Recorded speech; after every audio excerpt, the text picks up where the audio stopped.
I don't know why I feel like so nervous filming this today. Normally, I film these the month before and post them on the 1st, but this is different. Things got a lot of whack. But hi, today we are going to be talking about all the books that I want to read in December. All of my TBRs are not definitive, and I don't need to finish all of the books. These are just a list that I make for myself to kind of have more of like a clear direction of what I want to read. I am very much a mood reader, but I like to plan out the books that I want to read, if that makes sense. It's very confusing, but I made a very cute and beautiful list of everything that I want to read, and I took a lot more time making this list look nice than I should have. I'm going to be separating this into sections because I just like having them in sections. So first we're going to start with fantasy books.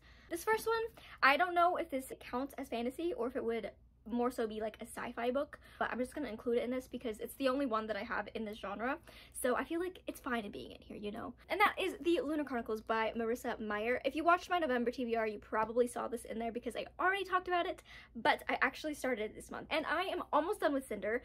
It's so good. Like, I'm reading it again and I love it, but the first time I read it I didn't like it. What was wrong with me?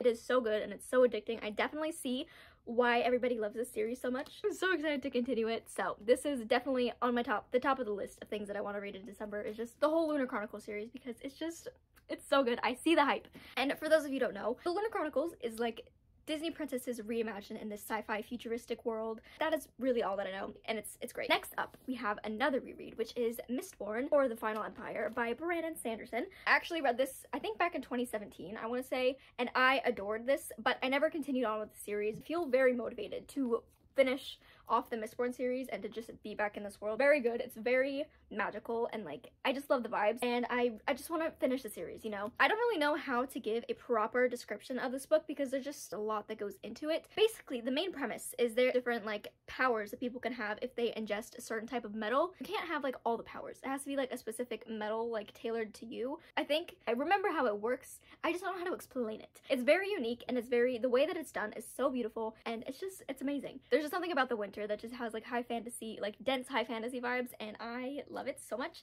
So I feel like this one will be perfect for the winter season. Next up, we have The Cruel Prince by Holly Black. This is actually another reread for me. Now, this is going to be like different than my other rereads because when I first read this, I absolutely hated it. I despised it. There was just something about it that just didn't sit right with me and just something that I was very passionate about not liking. But this is kind of like a little teaser for some vlogs to come, is I want to do a series on my channel called Second Chance Reads, where I try to read books that I didn't like back in the day to see if my opinions and my thoughts have changed now that I've grown. So I want to see if my thoughts will change on The Cruel Prince because I feel like it might. I feel like there's potential that it will change, and now like I kind of know what to expect from this book. Also, look at the gold foiling. That's so gorgeous. I have a couple other books lined up for my Second Chance Read series and I'm very excited. I feel like it'll be like a good series. So we will see how I feel about The Cruel Prince. And last but not least in our fantasy section is my first non-reread, which is Legends and Lattes. I adore this cover. It's so good. I've heard people say that it has like Dungeons and Dragons vibes. That was really hard for me to say for some reason. That it's like a high fantasy with low stakes, and I'm all here for that because I feel like I'm going to be reading a lot of high stakes fantasy books this month, and I feel like Legends and Lattes would be like a good bridge. So I could still be in that fantastical world with fantastical elements, but it'd be like more low-key. I don't really know too much about this. All I know is that there's a fantastic person who runs like a coffee shop, but I'm very excited for this. I don't know too much about it. Again, I like to go into my books not really knowing that much about them, just like little bits and pieces. I'm able to piece things together pretty easily sometimes when it comes to books, so I'd rather not know anything about it so I don't know what to expect than like have an idea and like formulate the story in my head. I've heard really good things about this, and both of the covers, there's this cover and then there's this cover, they're both so stunning. If I get my own copy, I honestly don't know which one I want because they're both so beautiful. Now we are moving on to our next section, which is middle grade books. I haven't really read that much middle grade. Me and Brittany had a month this year where we read nothing but middle grade, and it was fantastic, and it gave me more of a love and more of an appreciation for the middle grade genre. So I want to continue it a little bit, and all of these books I feel like are very fitting for the winter season, and I am very excited. So the first one that we have is Whichwood. This one takes place in winter. I know nothing about it other than she cleans dead bodies for a living, but this is the second book into Haramafi's middle grade series, and I adored the first book, which was Furthermore, and I just loved how like fantastical and just like how immersive the story was, and I'm very excited to read the second one.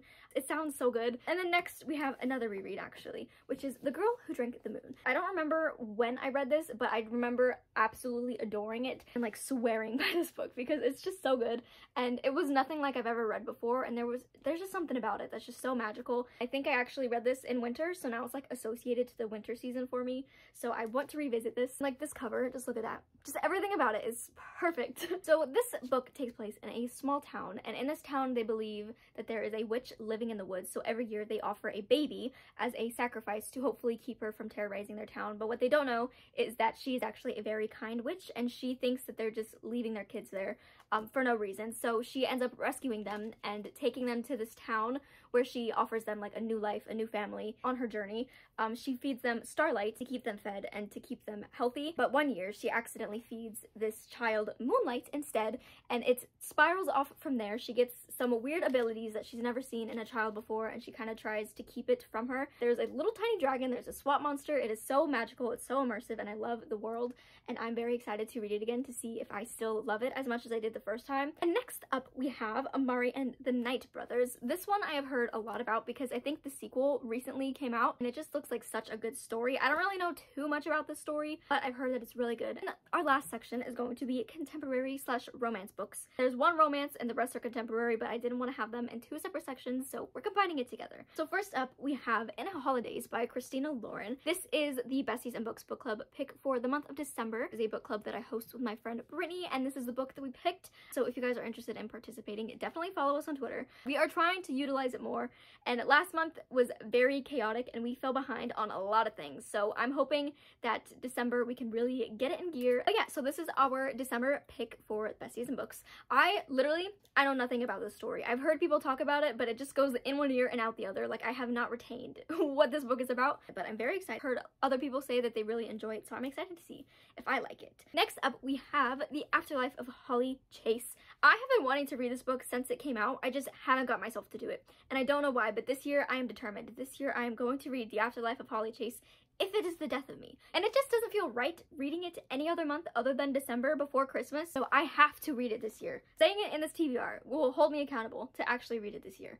I am going to read The Afterlife of Holly Chase. So this is like a Christmas Carol reimagining, I believe. I think the way that it works, I could be completely wrong here. I think it's a reimagining of the Christmas Carol, but this girl is a Scrooge. She was visited by the ghost of Christmas past, but she didn't change like her feelings, so now she has become a ghost of the Christmas past. I think that's how the story goes. I could be completely wrong, but I want to read it and it sounds so good. Next up, this is actually a graphic novel, and it is Heartstopper. I have finally figured out how to use Libby on my Kindle. My library has Heartstopper on there, but I adored the series on Netflix, and they have just wrapped up season 2, I believe, so I want to read all of the volumes. So when the next season comes out, I will be caught up. I have read Radio Silence by Alice Oseman, and I loved that novel, so I want to read more of Alice Oseman, and I feel like Heartstopper is a good next stop to read. And last but not least, we have As Good as Dead by Holly Jackson. This is the third and final book in the A Good Girl's Guide to Murder series. I'm actually currently reading this, and it is so good. This book is a lot heavier than the last book because it's following like what happened in the previous book, and it was a lot, and I feel like it might take a little bit more time for me to read it just because the subject matter is very intense, but I'm enjoying it so far. And Holly Jackson, she wrote these books fantastically. A Good Girl's Guide to Murder is about our main character Pippa, and she is a senior in high school, and with her senior year comes her senior project, so she decides to do something that nobody else has really done, and she is looking into a murder that happened at her school 5 years ago and trying to solve who really did it and what really happened, because she believes that someone's lying, it went down differently, and she's trying to prove the innocence of the murder victim because she does not believe that he did it. And it's very good. It's so good. It's so easy to fly through. It is like a decently sized book, but it doesn't feel like it's that long. And I can't believe like the progress we've made and like the character development we've seen through the series, and it's so good. I feel like it 100% deserves the hype. But just bear in mind that there are trigger warnings. I didn't know about some of them when I probably would have liked to know that beforehand, but you know, can't change the past. That is it for my December TBR. I'm so excited for all these books, and I feel like I have curated a very good list of books that I want to read in December. Like, I feel like it's just gonna fit the vibes perfectly. Let me know what you guys have planned to read in December, and if you guys are going to be participating in the Besties and Books book club this month. If you made it to this point in the video, I love you so much. Comment down below a snowflake emoji. All of my socials will be linked in the description. The Besties and Books book club Twitter is always in the description. And then we have my Twitter, my Twitch, my Goodreads, and my Instagram. Thank you guys so much for watching this video. I hope you enjoyed. I will see you in the next one. Goodbye!